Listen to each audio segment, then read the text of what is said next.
Doctor Babasaheb Ambedkar భారతదేశంలో పుట్టడం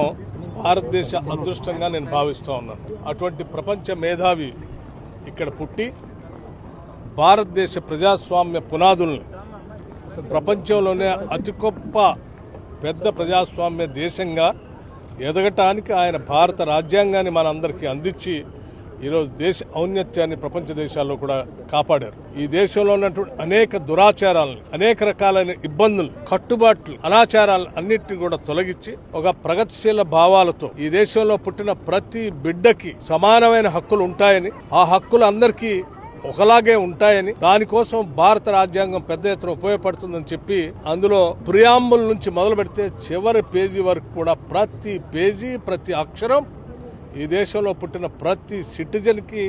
ఉపయోగపడేటువంటి కార్యక్రమం అందులో పొందుపరిచారు. భారతదేశంలో ఉన్నటువంటి మహిళకి హిందూ కోడ్ బిల్లును తీసుకొని వచ్చి ఆ మహిళకి అనాదిగా ఇక్కడ అణగదొక్కబడుతున్నటువంటి ఆ మహిళకి